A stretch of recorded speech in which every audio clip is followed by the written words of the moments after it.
তার 24 ঘন্টা মানুষের পাশে দেবে, এটাই তো সবচেয়ে বড় দেওয়া। অমিত শাহজি আমাকে এমন সুযোগ করে দিলেন যাতে পাণ্ডবেশ্বরের মানুষের পাশে আমি থাকতে পারি, তাদের দুঃখ কষ্ট বেদনা সবটাই কম করতে পারি, এটাই তো সবচেয়ে বড় পাওনা। সুযোগ তোলা মানে হলো যে পাণ্ডবেশ্বরের জনগণকে অপমান করা।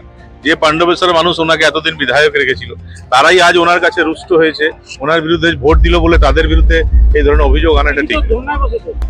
সে বসতে পারেন, কিন্তু সেটা তার গণতান্ত্রিক ইয়াতে ধর্নায় বসাই যায়। কিন্তু আপনিও জানেন, আমিও জানি, সবাই জানে এইসব ধর্নায় কোনো লাভ হয় না, এবং উনিও ভালো করে জানেন যে উনি পরাজিত হয়েছে। তো আগামী দিনে যদি রাজনীতি করার ইচ্ছা থাকে, তো কেন পরাজিত হলেন সেগুলো ওনার ফাইন্ড আউট করা উচিত।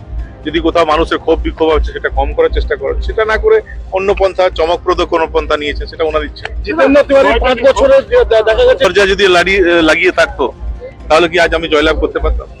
দরজা লাগা করানো হয়েছিল, জোর করে মানুষের উপর প্রেসার ক্রিয়েট করা হয়েছিল, এবং মানুষ এই রাজনীতিকে প্রত্যাখ্যান করে, মানুষ এগুলো পছন্দ করে। নরেন্দ্রনাথ চক্রবর্তীকে নিয়েই কি আপনার আগামী কর্মসূচি? আমি আমার কাউকে নিয়ে কোনো কর্মসূচি না, পাণ্ডবেশ্বরের মানুষকে নিয়ে আমাদের কর্মসূচি। আমরা যে প্রতিশ্রুতি মানুষকে দিয়েছি সেই প্রতিশ্রুতি পূরণের জন্য আমরা নির্বাচনের দিন তো আপনাকে দেখা যায়নি।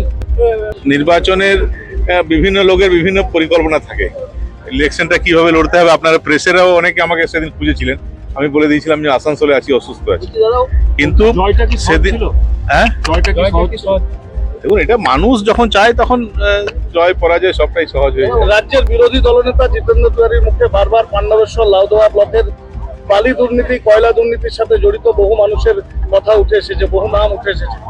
শাস্তি কি পাবে তারা? দেখুন, পশ্চিমবঙ্গ তো টলারেট করে না, আমাদের বিজেপি তো দুর্নীতির সঙ্গে আপোষ করে না, এবং বিরোধী দলনেতা যাকে আপনি বলছেন তিনি তখন বিরোধী দলনেতা ছিলেন, এখন ওনাকে বিরোধী দলনেতা বলা ঠিক হবে না।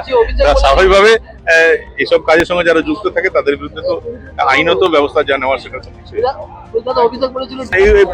এই ধরনের বক্তব্য বাংলার মানুষ পছন্দ করে না, বাংলার মানুষ পছন্দ। শুরু হয়ে গেছে এখনই, হ্যাঁ, রেজাল্ট বেরোনোর পর আপনাদের এলাকাতে অনেক না কোথাও হিংসা হয়নি, একদম। আমি তো নরেন্দ্রবাবুর সঙ্গে দেখাও করেছিলাম, আমি বললাম যে আমার ফোন নাম্বারটা রেখেছো তো? হ্যাঁ আছে, ওনারও নাম্বার আমার কাছে। আমি বলে যে কোনো অসুবিধা আমাকে ফোন করবি, কোনো অসুবিধা নেই। এগুলো আমরা হতে দেবো না, পাণ্ডবেশ্বর এগুলো হতে দেবো না।